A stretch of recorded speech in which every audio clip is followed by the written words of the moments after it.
Okay. Some of the big points coming out of a very hectic Monday. First, there are reports that the Big Ten and the Pac-12 are planning to cancel their season. There's also news of a soon-to-be-released study about long-term heart issues related to COVID-19, which is prompting this concern from the Power 5 conferences to not go forward.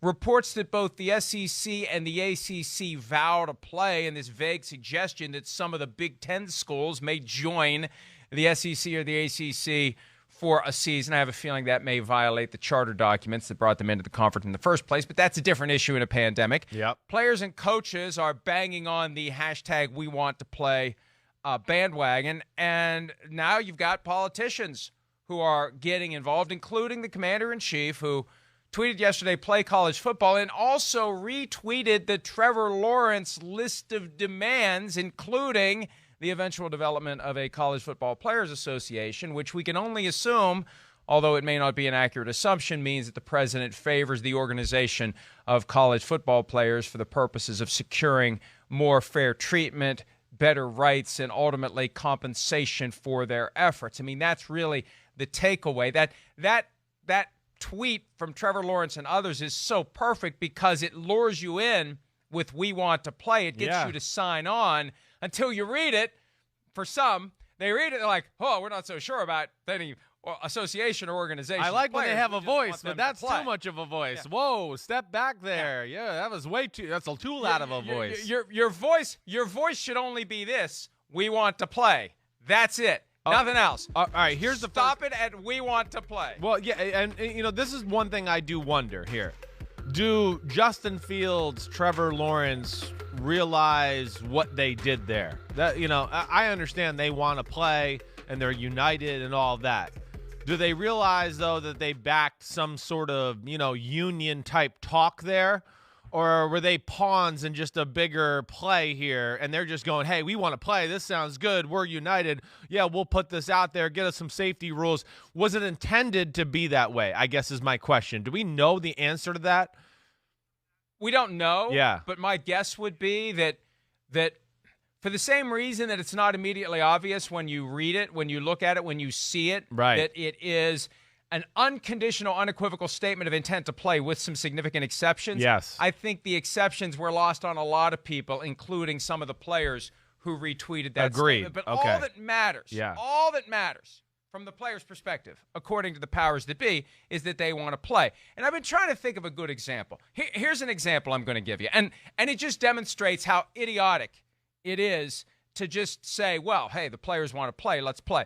Let's say there's a group of kids who want to commemorate their high school graduation by going skydiving. And their parents are very concerned about the safety of a bunch of high school graduates, probably very hungover, going skydiving the next day. Sure. And they're debating it and they're discussing it and they're, the pros and cons and should we really do this and maybe we shouldn't do this. And just as they're getting ready to conclude that the kids should not go skydiving, the kids say, but we really want to. And then they say, okay, fine. You really want to? Fine. Go ahead. Go. Despite our misgivings, despite our concerns, despite the fact that we're the adults in the room that need to make this decision, you want to do it, so go ahead and do it. I mean, it's an extreme example of risk, but it's the same idea. The whole purpose of the coaches, the ADs, the university presidents, the conference commissioners is to protect these kids from their nature. Their nature is to go play football and not think about the risks. That's why they go to the house parties. That's why they're doing things that are unsafe. They're not sitting down and understanding the nuances and the subtleties of what the problems may be, including, Chris, the idea that every college football program becomes a super spreader potentially in the community if you don't have every I dotted and every T crossed as it comes to testing and contact tracing and all your safety protocols. And maybe Michigan and Jim Harbaugh, shocker, he wants to play football. Yeah. Michigan, maybe Michigan's doing it right, but that doesn't mean everybody else is doing it right. No. So it's not, I think it's reckless and it's convenient for everyone who stands to lose a bunch of money if college football doesn't play to glom onto this idea that, well, the kids really want to play. They want to play. Well, there's So something let them to that, play. though. There is something to that. I will say that, like, just a butt in. It's effective. Well, yes, and, Go ahead. and it's real. It is. Like, Jim Harbaugh, I don't think is like as much. Hey, listen, I don't like Jim Harbaugh. We know that, right? That's been well stated. I also don't think he's like some sort of jerk that doesn't care about society and wants to be one of those super spreaders. I know you're not trying to imply that or anything like that either. No. Nor do I think. Harbaugh's flaw is this. Harbaugh says we're doing everything great here at Michigan. Well, how Right. the hell does he know everybody else is doing everything great? That's fine. That's Michigan, the $1 million. You're fine. You're right.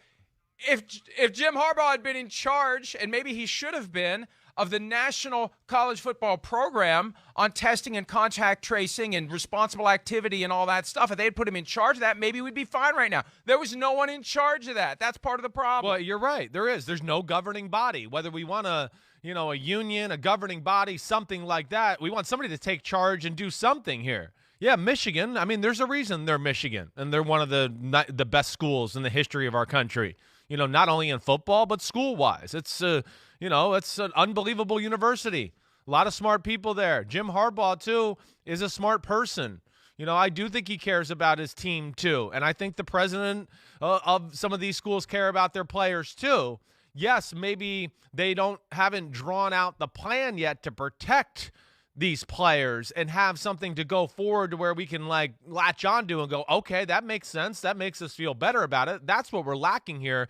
But I do think like it's not about money for a guy like Harbaugh or Saban. They're just psychos. They want to coach football and they care about their kids who they know went there, a majority of them, to play football and maybe at one point have that dream of being an NFL football player. And, of course, this is all affecting some of that stuff, too. So I don't think it's coming from a place of malice with, like, some of these guys, I guess is what I'm trying to say right off the bat there. No. Yeah. Malice malice, and greed but are two different right. things. Yeah. And even if there isn't a financial motivation, because I'd like to think that definitely Saban and most likely Harbaugh don't need the money at this point. Absolutely not. They still have a selfish motivation in that they want to coach football. Sure. They want this to happen. And you've got too many people with subjective self-interest who are chiming in here and trying to warp and twist this thing. And it's becoming like every other issue in society where you can make a strong argument for or against. I just think it's both predictable and unfortunate that all of a sudden the notion that the kids want to play is overwhelming the conversation because it leads toward the end that the people who have the self-interest in seeing the games played want to realize. They want it to be played. And hey, why'd we wait so long to just say let the kids play because they want to play? And look, Chris, here's the thing. As you've said, and as we've pointed out, there isn't the national mechanism to ensure uniformity, to ensure safety, to ensure that everything will be done properly. So who cares if the kids want to play? Again, this gets back to the grown-ups in the room. This is where the grown-ups have to say, well, kids, we know you really want to do this, but, the parachutes haven't properly been inspected. We need to make sure that there's a backup. We don't know anything about the guy who's going to be flying you to the drop point. We got to look into all that. And you're planning on leaving tomorrow morning at 8 a.m., we don't have time to do it. I mean, that's what the responsible response should be at this point. We really respect the fact that you want to play, but we've kind of had our heads up our butts for the last 5 months. Nobody's stepped up to provide any type of a real plan for ensuring that everyone's going to be safe, not just the players, but their family members, anybody else who may show up at games if they're going to allow spectators, other students on campus. People are going to, let me tell you, they're going to show up and they're going to tailgate, and good luck keeping them out, right? College football town, even on a day when there isn't fans allowed in the stadium, is still going to be overrun by college football fan. I guarantee you, as long as hotels are open and roads are open, college football fan is going to be in Tuscaloosa, Knoxville, and everywhere else on college football game day, even if they can't get into the stadium. So, look, these are the broader considerations that the grown-ups have to deal with. Yeah, the kids want to play football. I would too. You would too.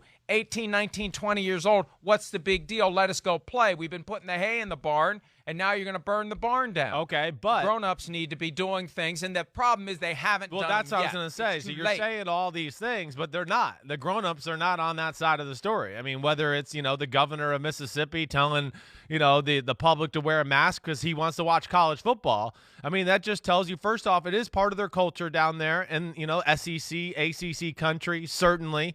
Mike, there's a part of me here in this conversation that almost wants to just go ahead, play. Go, let's see what happens. Go ahead. Nobody in the country is listening to any of the rules, the regulations, the guidelines anyways.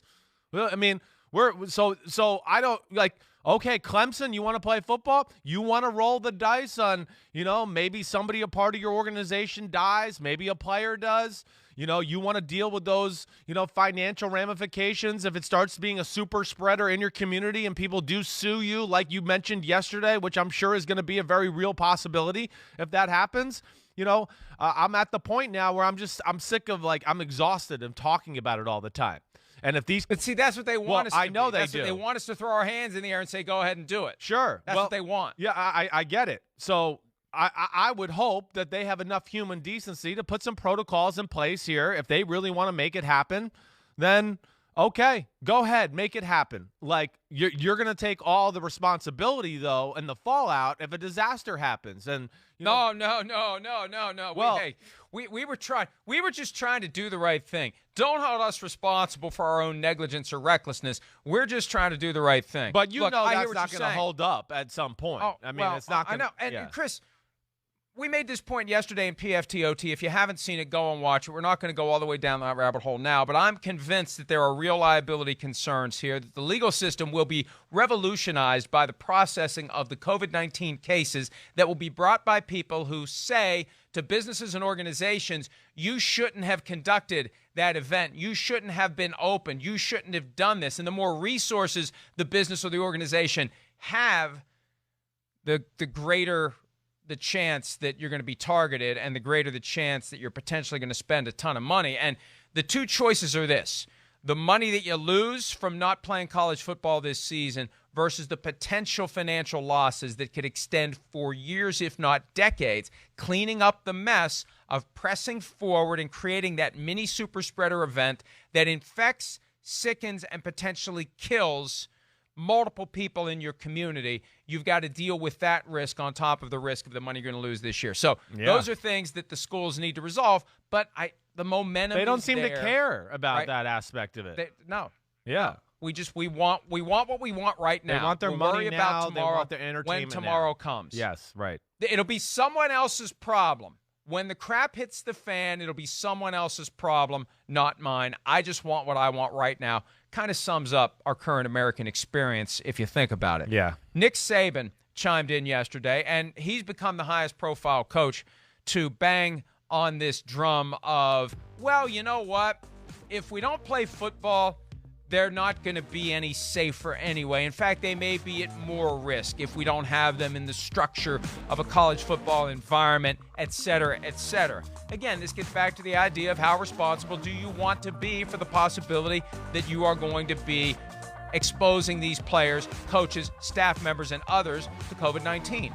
Do you want to have the organized effort where everyone is there and they're potentially transmitting the virus among each other? Or do you say, hey, go about your business, go about your lives. We're not responsible for what happens to you. And again, if you've got a program, Chris, that's fully buttoned up and everything is working, right, and you don't have positive tests, or the positive tests are few and far between, you haven't had to shut down your training program. If everything is working at your school, then that has appeal. Okay. The problem here isn't that we can point to Michigan or this school or that school. It's the fact that, and the evidence has been there of all the programs that have shut down over the course of the past couple of months. There isn't that national approach like the NFL has that we can feel confident is going to, number one, get it together, and number two, hold it together for the duration of a fall football season. No, well, I mean, there's a lot here. And, okay, I think the first thing is with Saban, I mean, there's another great example. I mean, he does. He cares about his players. Of course, I know he's, somewhat self-serving. He wants to compete. He's, in the running for one of the greatest college football coaches of all time. Now, I agree with him that, I do think these players are probably better off in that structured environment, where they're being watched over. Okay, hey, we're eating here, we're practicing here, here's the meeting, you're sleeping here. College football, if they could get their crap together, like the SEC, let's just take them for instance. And I can't remember how many teams in the SEC. What is it, 14 total? I think it's 7-7. They could have 14 bubbles. I mean, you're not going to have kids in school most likely. So you can have your own bubble and make this happen to a degree. Now, also, I understand the risk you're talking about, the coaches, the people a part of these college organizations. Listen, they signed up for this, and a lot of them want to do it right now. We are not hearing any of them, like, clamor to get out or, ooh, I don't feel safe about this. And I think Nick Saban, the Jim Harbaughs of the world, if they have a coach that's like, oh, I don't feel good about this, they're not, like, banging the gavel. They're not wired. They're not wired. They're not wired to do that. No, I know they're not. They're going to die in the saddle. They are. They're going to die in the saddle if they die. You're right. You're exactly right. It's just the type of human beings that football attracts. So there's that aspect of it. And then, I don't know, maybe if they could figure out these little college bubbles, have a testing procedure, right? And then also ensure that, hey, we're staying in our bubble for the college football season, and we're going to do college via Zoom or however they plan on doing that. If they go out into society and it starts to spread and be that type of, you're done. Like, it should be like, they need to set up guidelines like that. Like, you're done. Like, I ask for, if an NFL team has a bunch of players that test positive for COVID and they can't play, no, we're not rescheduling the game. You lose. The other team did it right. They were ready to play. You didn't. You lose. I think they should do the same thing with the SEC. Oh, wait, we found out contact tracing that you're starting to spread it through Alabama and things like that. Hey, Alabama, you're done for the year. We can't trust you. Move them off, go on to the next teams in the SEC. If they want to pull it off, maybe that's viable. I don't know. Great point. They should have been doing this in March, April, no doubt. May. No Not doubt. now. Right. Not while they're trying to paste it together, while the car is moving or trying to change the tire on the moving car as it rockets towards September. And look, the picture that you've painted, Chris, yeah, it's compelling. I think it would work. Thank you. But think about this. There's a but to this. I knew there the college football team's going to be the only. You said they're going to have online-only classes, right? The college football team's going to be the only kids on campus. They're going to have them on lockdown in a hotel for football season. Yeah, that's all there. fine. Right. That's all great. That's good. That's good. But you're not paying them. No. That's the problem. No, the more that you go to extreme measures to hold these pieces of your billion-dollar machinery in place for football season, the more glaring it becomes that they don't get paid, because you are adding to the risk, you are adding to the responsibility, you are adding to the burden, you're adding to the sacrifice by saying to that 18, 19, 20-year-old kid, you're going to live in this hotel room all year long. You're not leaving. We'll bring you your food. You're here. The only time you leave is when we go to football practice. And then when you leave football practice, you come back here. And once a week, we're going to go play a game. And then you're going to come back here. And you're not leaving. There's going to be people at every door. No one gets in. No one gets out. Fine if you're getting paid for it. If you're not getting paid for it, and this is where we get to the water's edge of, but they get an education. No. You can't justify locking these kids down for 4 months and not paying them. And that's a bridge the university presidents don't want to cross. I saw yesterday the notion that they're far more petrified about the idea that these kids are now going to be organized and seek representation than they are about the virus, which is a short-term problem. The robots becoming self-aware is a long-term problem that threatens to blow up the entire model and force budgets to be completely restructured to account for the fact that, God forbid, we're paying the guys that people are paying to watch. Mike, I mean, I'm glad you took the conversation there, because I think, right, I mean, if they're going to do all the things that I'm trying to say, right, this case I'm trying to set up where you want to play football, SEC, ACC, here you go, okay, I agree with you. They almost need to come out in front of it and go, listen, yeah, we need college football. We need it for our TV money. We need it for our school to survive.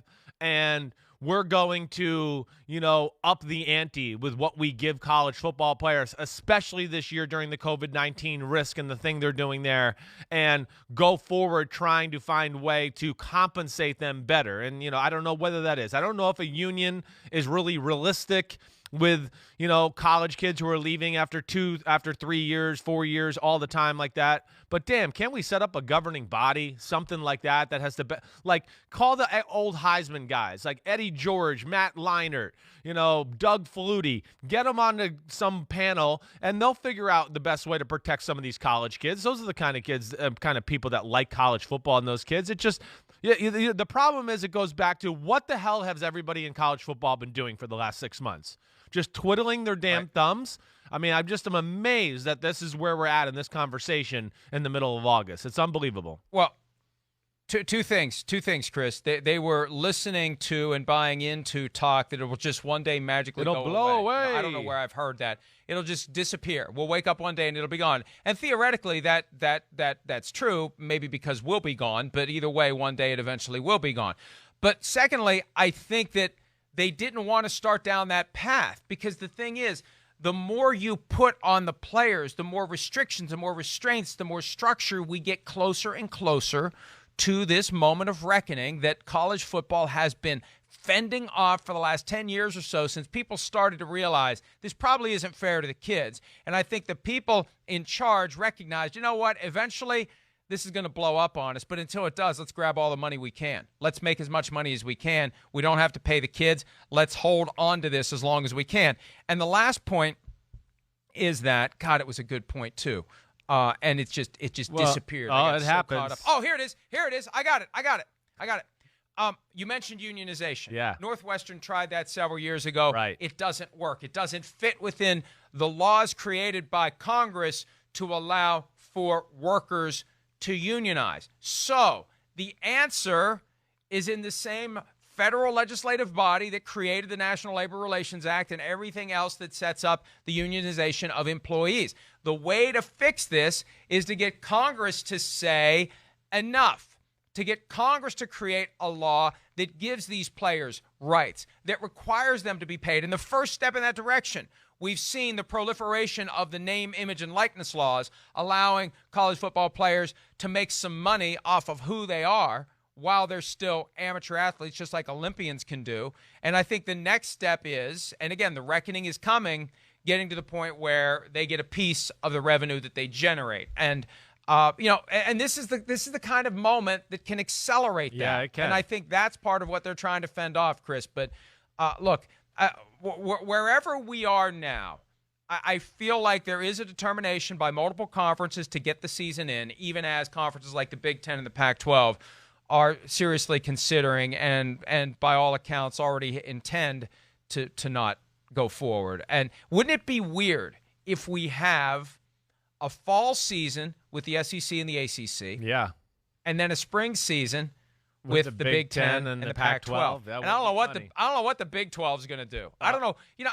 I've never been a fan of West Virginia being in the Big 12 because I feel bad for the kids in the non-revenue sports that have to fly back and forth to Texas and Oklahoma 5, 6, 7, 8, 9 times a year. Yeah. When they're the ones who are truly student athletes.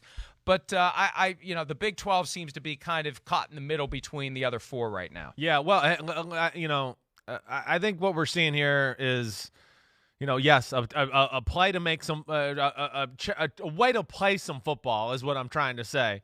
I understand it. I have sensitivity towards the kids, the coaches, everything they want to do. They need to start showing some structure to show they have sensitivity to make sure it's done right, to protect the kids, society, all of those things. Listen, we can't live in this thing, live in fear of this thing forever. We got to push forward a little bit, but push forward and be careful. And that's what we're not hearing with the NCAA right now. You've given us nothing to think you're being careful or going to do things the right way to protect all that's involved. And, I'm okay with the football players of America here being the guinea pigs for this, to push forward and kind of break some barriers here. I think most football players are okay with that. But it's got to be done the right way, and I think that's what we're talking about, and we just haven't heard enough of that yet. And listen, living in fear. See, there's a difference between living in fear and living in safety, and living in prudence. There is, and living and living within the boundaries of the hand you've been dealt, Chris. I mean, we've got like a 7-high 5-hand poker a 5-card poker hand right now. So, you got to play what you have. And the cards have not gotten any better. No. We've thrown back 4, and we've gotten nothing back. Yeah. So you've got to operate within those boundaries. And, we're going to live in concern until they find a way to fix this That's thing. fine. And we just have to try to navigate around it. All right, let's take a break. If college football season ends up moving to the spring, what does that mean for the National Football League? What does it mean for the draft? The NFL watching and waiting for college football to make a decision, because then the NFL is going to have some decisions to make. We'll talk about that when PFT Live continues right after this.